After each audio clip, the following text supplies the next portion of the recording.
and welcome to today's Battle of Ideas session, Civil Disobedience or Violent Criminality.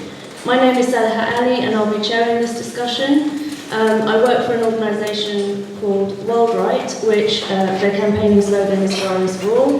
We also run the online citizen TV channel World Right, so some of you might have seen the film crews filming debates this weekend. When we first came up with the idea for this session earlier this year, the student demonstrations had just taken place, and what was really striking was the obsession with the violence and the damage to property that had occurred. And so even before the riots broke out this summer, there were already questions being asked about whether violence and law breaking can be justified as part of a legitimate protest. When we live in a democracy, we have the rule of law, and when we have at our disposal peaceful channels of protest. Now obviously this raises some big questions, not least who gets to decide what is and is not legitimate protest, but also are we perhaps missing something when our focus seems to have shifted from the content of the protest to how it is carried out instead. So to answer these questions, and no doubt many more, and to explore the issues in depth, we have a fantastic lineup of speakers. And I'm going to introduce them in the order in which they're going to speak. So to my far right, we have Dr. Maria Grasso, who is a lecturer in politics at the University of Sheffield. Maria has also taught politics and sociology at St Hugh's College at the University of Oxford, and she's part of the UK team on the ESRC-funded collaborative European project, which is called Caught in the Act of Protest, Contextualizing Contestation, where she studies demonstrators and their motives. And then to my left, we have Professor John Fitzpatrick, who is Professor of Law, specifically Human Rights Law, at the University of Kent in Canterbury. He is also the Director of the Kent Law Clinic, which provides free legal representation in employment, housing, immigration, asylum, and many other things. John has also worked for many years in community law centres, both in Brixton and in Hammersmith in London. And then to my right, to my immediate right, we have Nikos Sotirakopoulos, who is a PhD candidate, and he's also an assistant lecturer at the University of Kent in Canterbury. Nick has also organised the Battle satellite event in Athens last week called Is Greece Ready for a Dose of Happiness, which I heard went down really, really well. And Nick has also participated in student demonstrations both in the UK and in Athens as an activist and as a researcher. And I should say, Nikos is taking the place of Shiv Malik, who unfortunately couldn't make it, so we're very happy to have Nick with us, who kindly agreed to do this on the last minute. There's much more to be said about my speakers, but unfortunately I don't have time, so what I'm going to... So if we could just give our speakers a very warm welcome and a round of applause.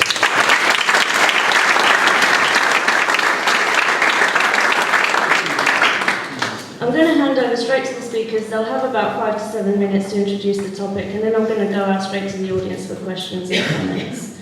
So Maria, would you like to start us off? Yeah. First of all, thanks a lot for having me. One of the questions in the blurb to this session was, where do we draw the line? Where does violence become unjustified? Is violence ever justified to serve political ends? And when is it that we can call something civil disobedience, and when is it instead that becomes a criminal act? And so I thought that to kick us off with the opening speeches, I'd say something more generally about political violence. Oh, Sam? Is it? You just lift it up.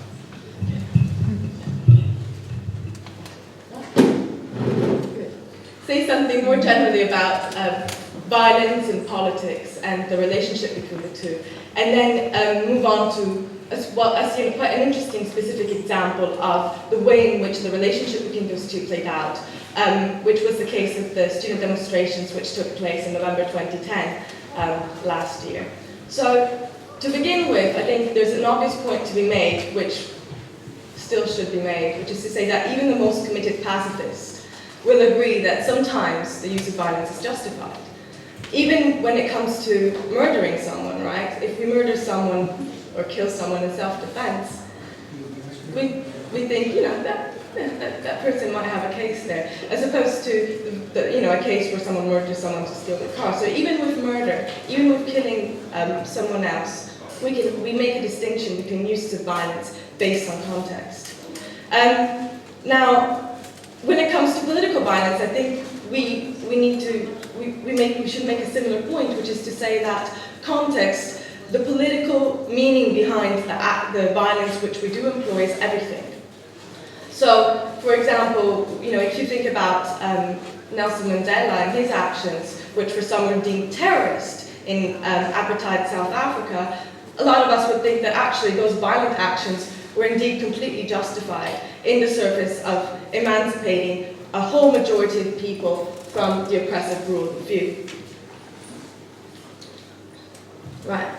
So, and I think there's also another obvious point which we all forget, which is, the oft-repeated thing that someone's freedom fighter is someone else's terrorist. So,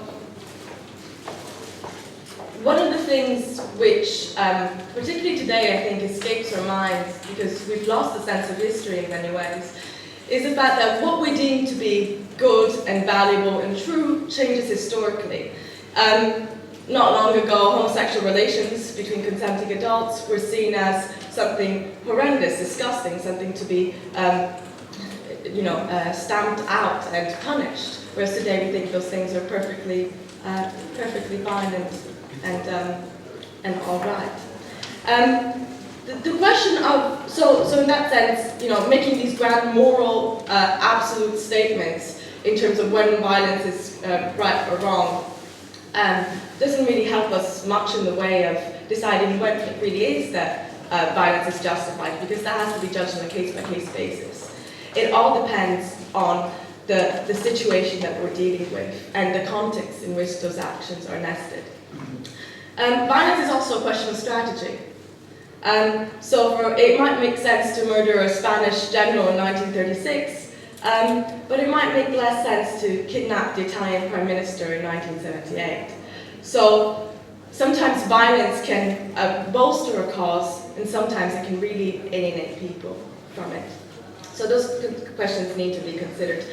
But today, I think, we've sort of moved away from these grandiose days of sort of, resistance fighting and, armed militias trying to help the emancipation of the majority against the minority and so forth.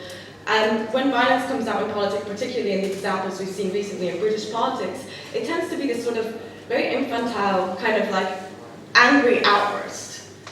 So with what you saw with the student demos is sort of this, almost a sense that at the end of the day, nothing was happening. There was 50,000 students in the street, the biggest demonstrations ever since Stop the War in 2003. And yet, when we were there, I was there with my project serving it, there was a sense that nothing was really happening. There was all these students, great energy, but tuition fees wouldn't be revoked, education cuts would still be going ahead. And so, as we walked past Millbank, all of a sudden we see these student leaders going, "Come on, guys, let's go in and smash the Millbank headquarters." And sort of all of a sudden these, some kids kind of going on over and entering the wrong building, in fact. And that was sort of like the extent of the political sophistication. It seemed almost this outburst. Nothing was going to be achieved that day. People were already feeling a bit sort of sad and sort of dejected that all these people had been into the streets, but there was going to be so little political impact. And that was kind of, this final outburst, trying to get, sort of, have a sense that we did something, right? We showed our anger, we expressed ourselves. And that's sort of really why I think these random outbursts fit quite well with the way politics has changed today, and the way politics expresses itself in modern times, which is that it seems much more about expressing disdain, saying, I'm not this, or I'm against the war, or I'm against those 1% fat cat bankers in Wall Street, expressing dissent, saying what you're not about. But it's not about actually constructing something more long-term, developing a kind of coherent program about what it is that you're for, a program about what it is that you see as a problem, what it is that you want to change, and what it is that you want to construct instead. It's very easy to say, I'm not for that, I don't like them. But it's a lot harder to come together, to try to organize something, form an organization, argue over things. You know, the idea that we are the 99%, right? We represent the 99%. Well, it's, you know, it's easy to take a moral standpoint against the few, you know, bad bankers. It's a lot harder to sit out and flash out what it is that we, the 99%, disagree on, and therefore what it is that we, as the 99%, might actually have in common and can use as a basis to form a new politics. So those are sort of my first thoughts, and see where it goes.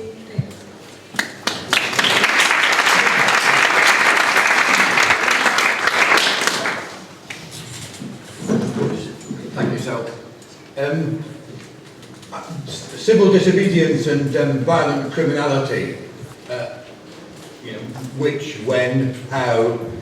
This is really a discussion about means and ends. The ends and the means. What means and what end. And as Maria says, and this is absolutely crucial, I think, context is everything. As a great judge, Lord Steyn, once said, in law, context is everything. Well, in law, as in life, context is everything.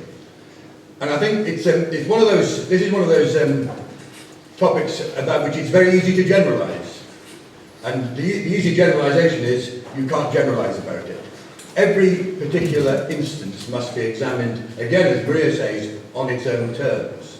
Let me just try and say a couple of things of general interest, and then maybe in the discussion we can resolve them with reference, in the only way that we can really, to specific instances, specific examples of means and ends. I mean, what I'm going to say, I mean, I've got to acknowledge one of the most brilliant essays by one of the most brilliant writers, Leon Trotsky. He wrote in 1938 a 12,000-word essay called Their Morals and Ours, in which he addressed what he sums up at the end of that essay as the dialectical interdependence of ends and means. And the point that he made about it was that, first of all, you can't have some abstract moral diktat, the ends justifies the means, or the means justify the ends, or the means don't justify the end. Whichever way round you put it, it doesn't work, because there's no dualism. You know, in a proper understanding, you don't see these two things as distinct or separate. You know, you can say that you will have to say that a particular means does justify the end, but then the end has to be justified, and then you start again. And you can go in any instance, any number of instances, and look at this. And the difficulty is that if you do go into a situation by saying, I'm not going to break the law, or I'm only going to break the law and take responsibility for it, or if you say, I'm not going to resist, or if I'm going to resist, I'm not going to do so violently, because those means, in some abstract sense, in some sort of overarching moral sense, those means, to whichever person puts them forward, they're not morally justified. It's never morally justified to break the law. It's never morally justified to be violent.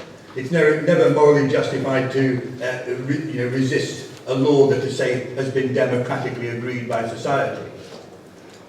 If you go into any situation, if you have an end, if you have a purpose, if a goal, an ideal, something that you wish to achieve, and particularly in the political sphere, if you have such a goal, you cannot, should not, go into it by saying, I'm not going to do this or do that. The ends and the means that you employ, the means that you employ will be organically related to the end. And you're not going to use certain means. If you, for example, have a noble end, you're not going to undertake ignoble means. On the other hand, you are going to do what's necessary and commensurate and proportionate in the context in which you're operating to achieve that end. And to take some of the examples, if you have a chance just to commit an individual act of terror and destroy a great dictator, it is clearly an act of murder. It's unlawful. it's violent, but the end achieved, is at the end justifies it. The end says, well, that's a proportionate act. And we often talk in this discussion about ends and means and about civil disobedience and when you break the law it often takes place in the sort of tradition of civil disobedience and civil resistance from Thoreau through Gandhi, through the movements of today, the Occupy movements.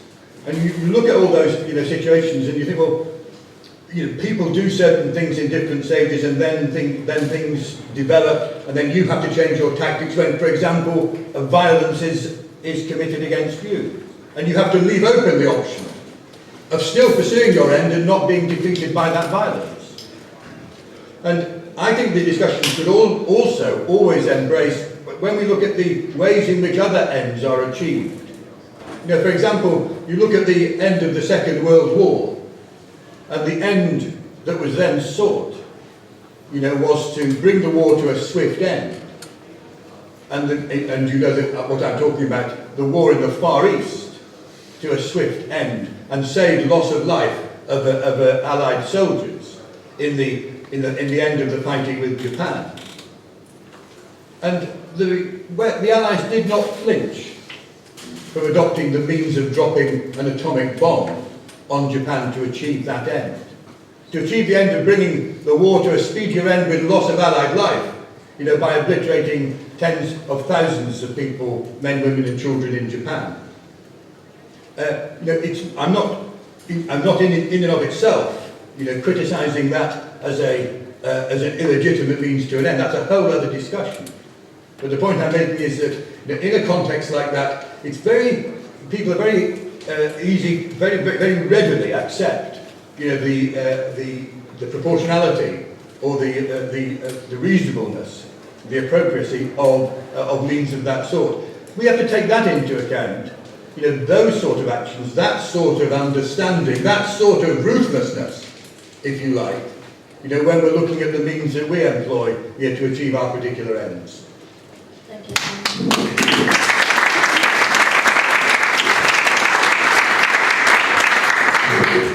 Thank you very much. So I'm going to put all this context in the situation of Greece, which we have experienced for the last 5 years on a circle of struggles, and see how we deal with the issue. And Greece is seen by many anarchists and leftists in the UK as something like the Disneyland of radicalism, where fantastic things are happening all the time. And the truth is that in Greece we have tried all the possible means.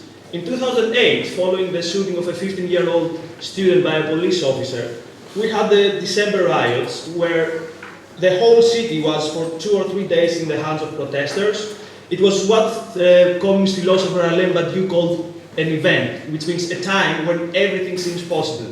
Police had disappeared from the street, the center of Athens were in the protesters' hands, but then was the question, okay, now we control the city, what do we do with it? And then at another point, there was too much violence, which alienated and frightened people. So again, there was a question, what do we do next? And this question was never answered. Since IMF came to Greece in 2010, we had 15 general strikes. So we decided, okay, maybe riots do not work, let's try the traditional way, let's shut down production. We did it 15 times, sometimes we had 48-hour strikes, general strikes, everything was shut down, again it didn't work. IMF is still there, austerity measures are ruining our lives, didn't work. Then we say, okay, let's see, what are they doing in the rest of the countries? They're occupying the squares, so let's go and occupy the square. So in summer we had Occupy Syntagma Square, when people went down, and in the beginning they said, okay, this is something different. We don't have a leader, we don't have an actual political ideology, and we're not going to use violence. So look at us, we're morally superior, and this means that the government will go when they realize how many of us are here and how morally superior we are. No need to say this failed as well. So what we are seeing is a situation in Greece where, as Mao Zedong said at some point in the past, everything is ruined, all the better for us. Well, the truth is that this doesn't work. We have the government in Greece being bankrupt in all possible ways. economically, morally, socially, but still there's nothing to come in its place. We have the media. People have reached the point where they do not trust the media anymore. They shut down the TV stations and say, no, I don't believe them, these guys are just following what the elites are telling them. So we're in a situation that it seems we're just one step to making real change happen. But this step is the most difficult one, because it seems like nobody has the courage to take the responsibility and say, follow me, I will lead in a political way, I will have a structured program, I will show you what we need to be done. And it's weird because in Greece, we have the biggest radical and left milieu in Europe. We have a Communist Party, which is the biggest Communist Party in the Western world. It's more than 10% in votes. But in this crucial moment, it's afraid to take the step forward. And a radical intellectual, Vasilis Rafaelidis, said something fantastic about the Communist Party. He says, it's a party where you can find all sorts of people. You can even find communists in it. we have a big anarchist milieu, and when I talk about anarchists, it has nothing to do with this, maybe the anarchists you have in mind here, which they kind of tend towards lifestylism, or they are these, reinventing hippies. Anarchists in Greece has no problem in breaking, burning, and people justify it. I mean, in the last general strike, we had even old ladies, 80 years old, throwing stones to the police. And people realize that. They realize that we're in an age of austerity, we're in an age that our future is in danger, so we justify all possible means. But again, it didn't work. So what my point is, and with that I will finish, is that I don't see it as an issue of means and ends. It doesn't matter which means we choose. What matters is that our means should work. They should inspire people and should make people able to follow us. Because if you say that, my research in the UK is in the climate camps, and the thing is, I see in many of these groups saying our ideology is our means, which means our inner organization is democratic, and this immediately is our ideology, which is kind of saying, look, we're the good guys. The problem is that everyone knows that we are the good guys. Even bankers know we are the good guys and they are the bad guys. The problem is, again, good guys win only in Hollywood. So my last point is we have to really think what is to be done. This is an obvious question, but what is the next step we need to take? Forget about if our means are morally good or morally bad. As both speakers said, is the means are justified by each occasion, and I think we are living in crucial times, so it's time we think and we make the crucial step forward. Thank you very much.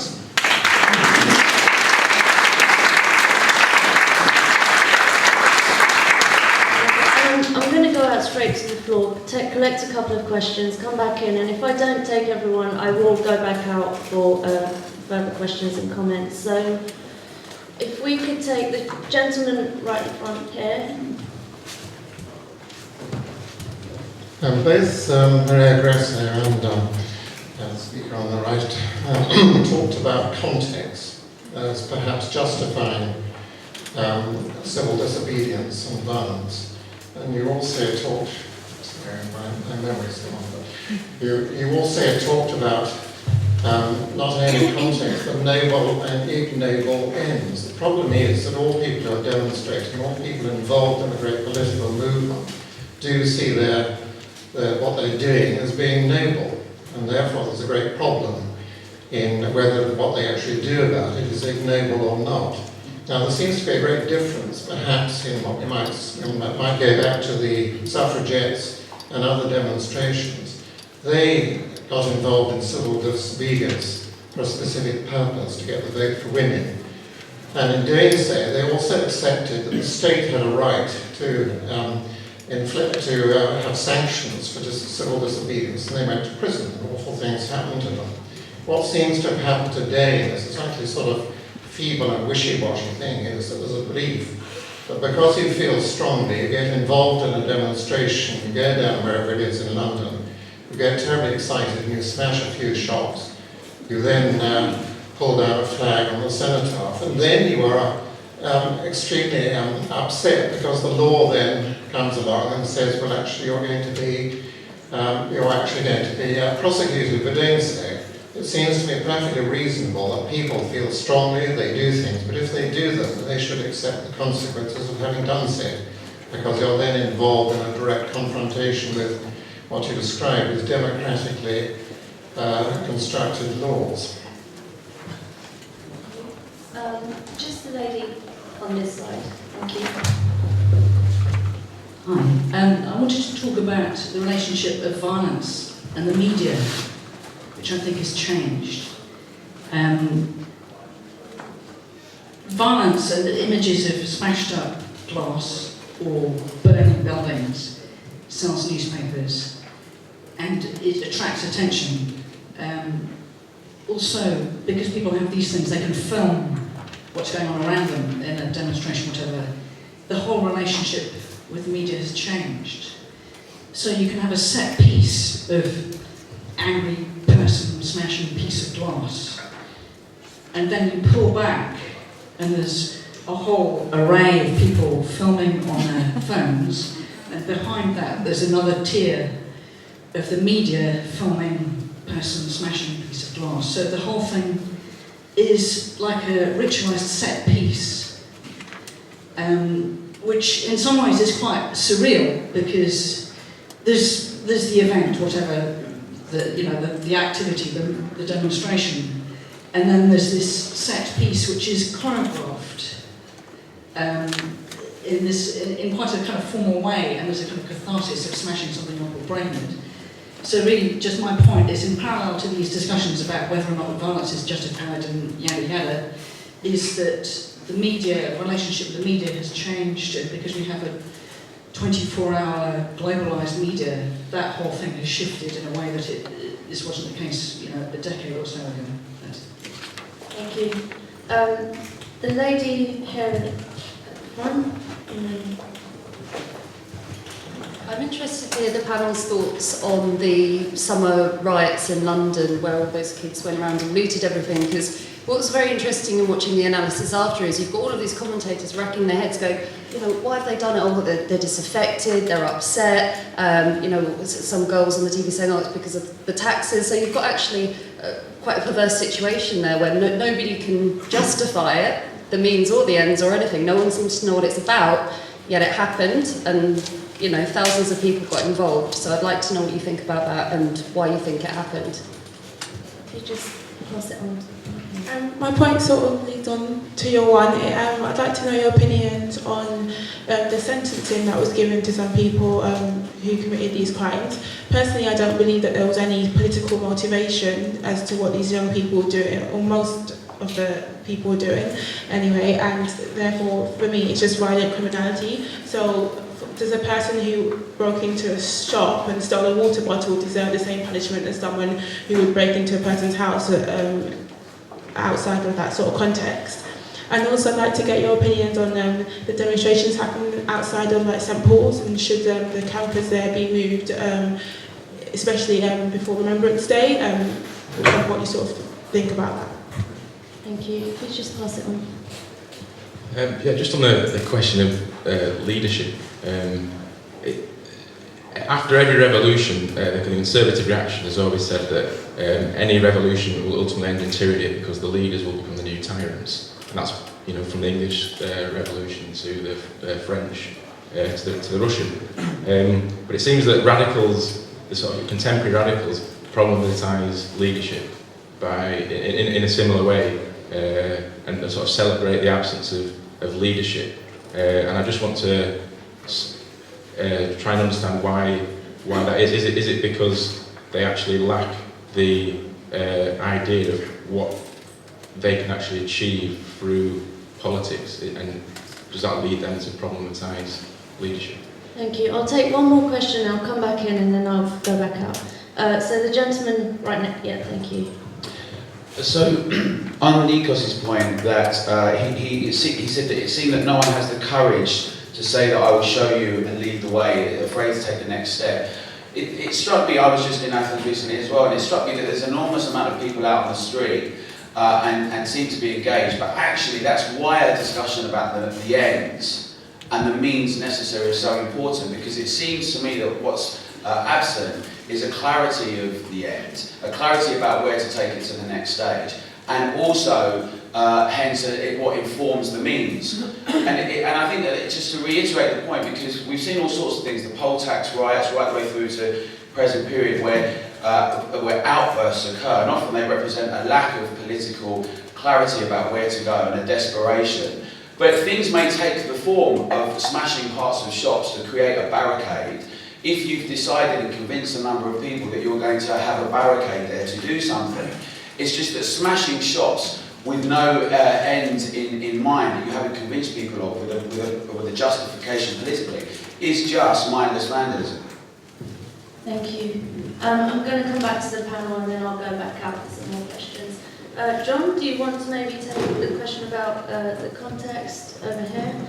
Yes, thank you. So there's two very important questions here. Just first, if I may. I think it's a complete myth, and a very dangerous myth, that all revolutions end in tyranny. It isn't true. It isn't true in theory, and it isn't true empirically in practice. We live in the West today as the beneficiaries of violent revolution. You know, the American Declaration of Independence, 1776, we hold these truths to be self-evident that all men are created equal. That was issued by people who are under arms already. They'd already appointed their general who'd won the first battle against the British. Go back 100 years, more 150 years nearly before that, go to the Levellers and Cromwell in the Civil War in this country, which ushered in the dominance of Parliament over the monarchy, the parliamentary system in the end that we have today. Both of these, it's very, very common prejudice today to say that revolutions end in tyranny. Those are revolutionary moments. Those are revolutionary moments, those are violent revolutionary moments, and we are the beneficiaries of them, because we live in that, we might not like it and we want to go forward, but they were tremendous steps forward done in that way. On the sentencing point, if I may, we just talked about that briefly yesterday, on crime and punishment, and one of the problems that we were talking about was that whatever we think about the sentences that are given, the judges and indeed Parliament, and perhaps Parliament should take, the elected people should take more responsibility. They have to reflect what people want. Because in the end, justice is not done when the defendant is satisfied, or when the victim is satisfied, or when the judge or Parliament is satisfied. Justice is only done when the community is satisfied that that is just. Now, if we want to change what happens, we have to change and have a discussion with people about what a just sentencing provision would be. But it's difficult to complain, when for once judges are doing what people want. And they say, well, judges shouldn't respond to popular pressure. Well, the point was made very well yesterday by several speakers. Well, why shouldn't they respond to popular pressure? Who died and made them God? The people of the country, the community are entitled to have their say about that. Can I just answer the question about context, as you said, so that came up? Just again now with reference to specific things, four particular instances I've been involved with this year. And two of which I acted unlawfully in, and two of which I'm very close to which I didn't act unlawfully. The first issue is the student fees. And I was on that demonstration, I was at Millbank, I was there when they went into the building, and there when they smashed the window, and there when the guy dropped the thing over the top and other stuff as well. And then later on, I was involved in an occupation, an unlawful trespass with Nick and other people at the University of Kent on the same issue. Now, you're right to say, yes, it all comes down to the end and whether you think it's noble or not. Well, that is the issue, always the issue. And that's something that everybody must argue and agree and take a decision about and where they stand. And when they do stand, they do take a stand and think it's a noble issue. And I thought the student fees issue is a noble issue in that sense. I think it's a wrong way to go with respect to the provision of education in this country. And so I think it's good to get out there and make a protest about that. And one of my great heroes in this respect is the comedian John Hegley, who was always a contractor. He had a great saying, there's hope if you're out of the house.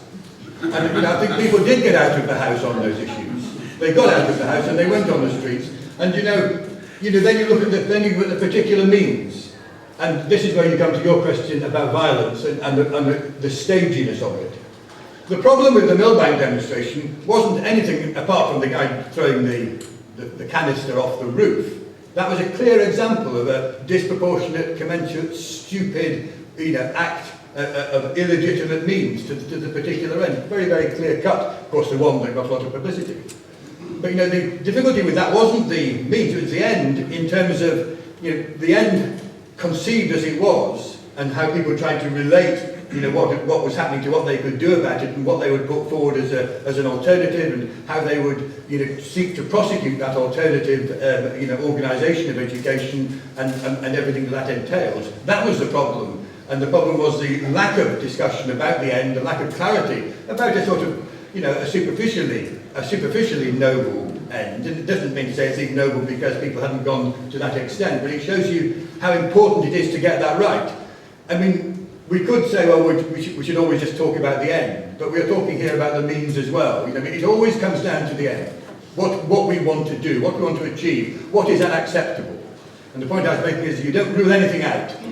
In what is unacceptable, if you want to achieve something, you rule nothing out, but you act proportionately and in a commensurate way. And that could be anything. Anything from getting onto the street to dropping a nuclear bomb, depending on the context. Thank you. Maria, do you want to respond? Yeah, well, I wanted to pick up on what I thought was actually quite an interesting question, which often comes up in these types of discussions from the gentleman standing there, which is the question of, well, you say that the means is justified by the end, right? But as John said, the point is that you then have to justify the end itself. And oftentimes I think this sort of argument comes under attack from people who say, well, then you're just a relativist, because surely what that means is simply that you support using violent means to defend what you think are your good ends, but you don't then support using violence for ends which you don't agree with. So that then it just comes down to this purely relativist question of what it is that you believe. And I think we need to resist this argument, which is often made against people who argue for the importance of a certain kind of political goal. And I think you can make an argument for why you think that a certain kind of end is more progressive than another, and why violence may sometimes be justified in service of some ends and not others. So for example, let me give you sort of an example. George Monbiot, for example, made the argument that, well, some of this violence has been going on with recent student protests and other instances, across the world. It's not so justified. But on the other hand, a handful of environmental direct action sort of activists going into a GM crop and destroying this, going to a field and destroying the crop, are justified. And that's obviously because George Monbiot seems to believe that GM crops are the equivalent, the modern equivalent of sin. Now, I think that we can make an argument instead for why going into a field and destroying someone's crop in that context is wrong. Because, first of all, the field is someone's property. And secondly, the most important argument is that GM technology has the potential, the opportunity for feeding millions and feeding lots of people. And insofar as that is the case, you can make a moral argument why actually developing that technology is a good and should not be hindered. So I think you can actually make an argument for why you think violence in service of certain ends is justified and violence in service of other ends is not justified. I'll just make a quick point about the London riots from the question there. And I thought what was really interesting about the commentariat which emerged out of those was sort of this desperation, as Susie points out, to find meaning in what was actually quite sort of a senseless outburst of anger and violence. And one of the things which really angered me in the commentariat that was coming out was this idea that somehow it was about poverty. It's like there's just poor, desperate kids that, they don't know better, they haven't been brought up to know any better, they're just going to go and steal that stuff that they want. And I thought that sort of that emphasis on those sort of aspects was really sort of patronising and really offensive, because historically, lots of people who have struggled to make ends meet and did not go out and burn shops or steal things. And more than anything, it sort of speaks to the way in which today we tend to take away individuals' ability to make their own choices, to decide in a given context what it is that they're going to do. And so this desperation to give meaning, it's about the cuts, it's about poverty, it's a call for help, to something that was actually much more indicative of something which is new, which is the breakdown of sort of community and sort of links between different generations, and the way in which, as adults, we don't feel that we can any longer sort of tell kids, when it is time to shut up and go back home, and we're scared to tell them sort of what to do and what we think is right. Thank you. Yeah, I will try to answer two questions in 20 seconds, not more than that. So the first one, on leaders becoming the new rulers. I think this is a general problem. I mean, we're living in a postmodern ideological era that we say that, if we do a revolution, then those people who are doing it we're gonna have a dictatorship of the party, then of the one person. Why can't we do better than that?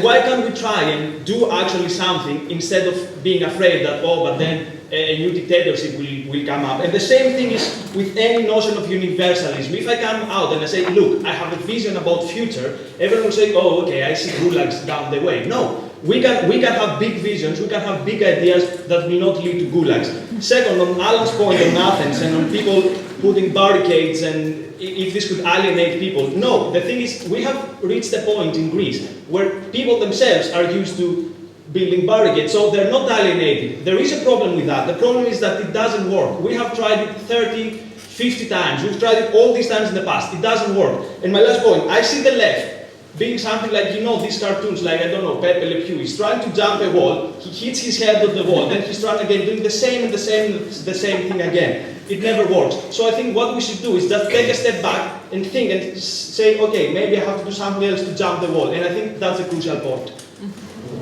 Okay, we don't have a lot of time, so I'm going to go back out, but if you can keep your questions and comments really, really short. So I'll start with the gentleman here at the front. Yes, I have a question for our Greek friend who complains that he doesn't know what works or complains that nothing works. Maybe if there was a project, if there was a project, then people would know how to define work.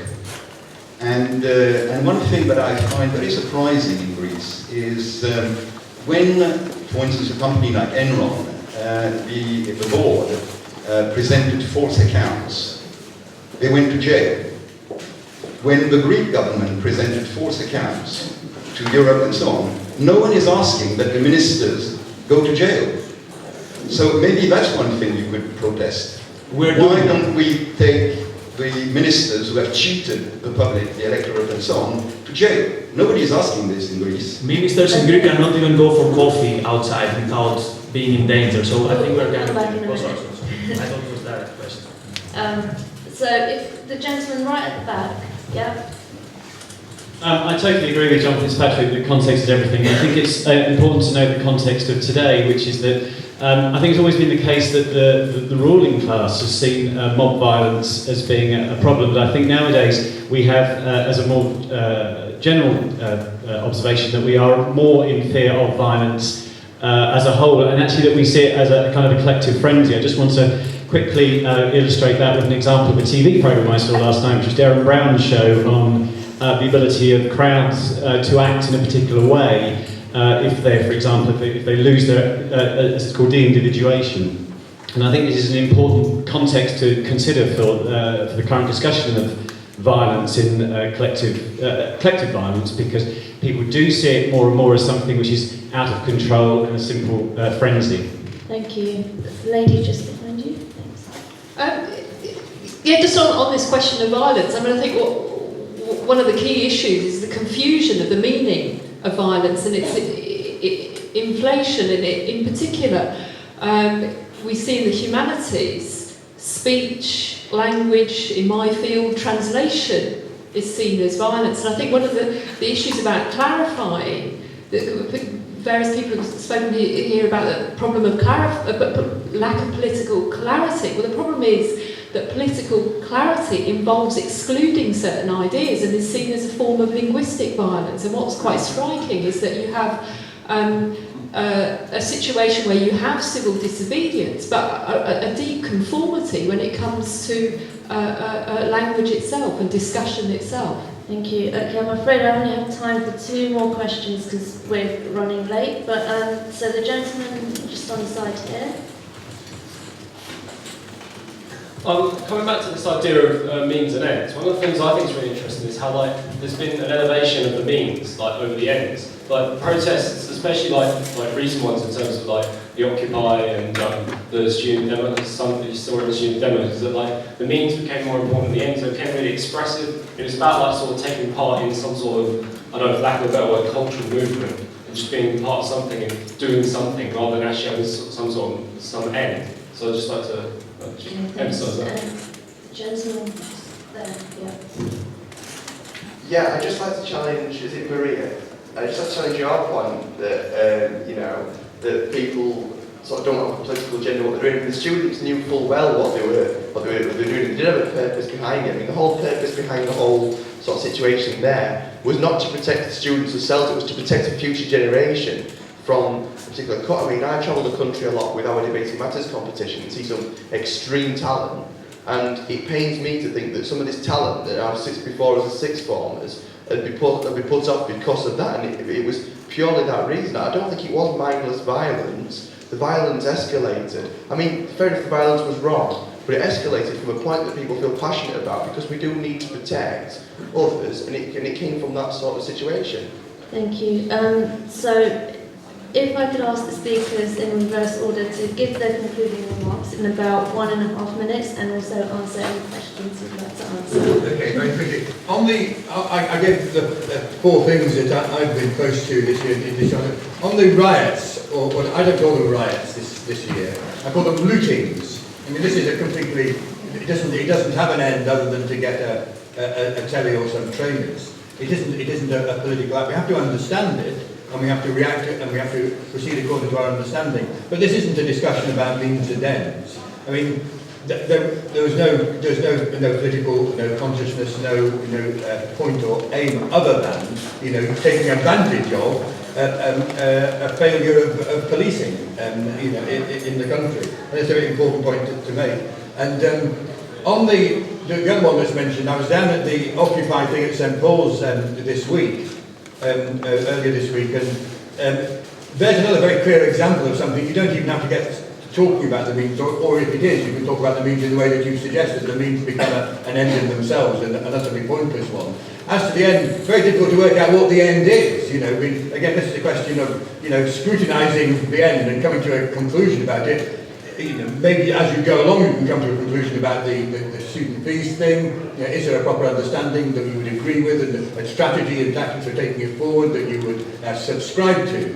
But with the St Paul's thing, as Raymond Williams once said to somebody, that man isn't specific enough to be wrong. I mean, it's just an anti-capitalist rubbish. Thanks, John. I've forgotten. Okay, Nick. 10 seconds only. So my last one would be, let's not spend too much time on ourselves. Let's not spend too much time on thinking what are our means. And as somebody said, let's start spending time on seeing what actually the ends are. Thank you. Thanks, Nick.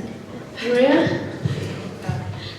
I think I could just say something quite similar to that, which is to say that I really liked the point there about, we've got a serious problem where means, Occupy Wall Street, it's even in the name, become emphasised more than the ends themselves. And I think particularly this sort of Laurie Penny is one of those people who really celebrates, about consensus decision making. This idea that we have only horizontal ties. We come together and we're all equal and we're leaderless, and we sort of all come together to discuss things. And so the idea there is this sort of celebration of coming together, having people somewhere, and then somehow in the means of sort of sitting around doing consensus decision making, you'll come up with a political program and policy, which sort of gets things the other way around, which is to say that first you want to decide what it is that you're for, and then you decide which means are the most useful and the best served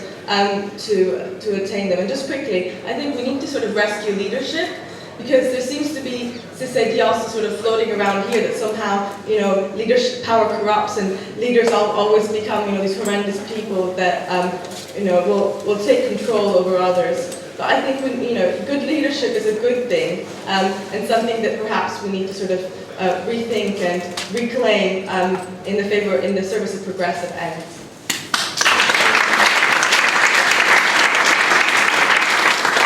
Thank you to all of our speakers. If you want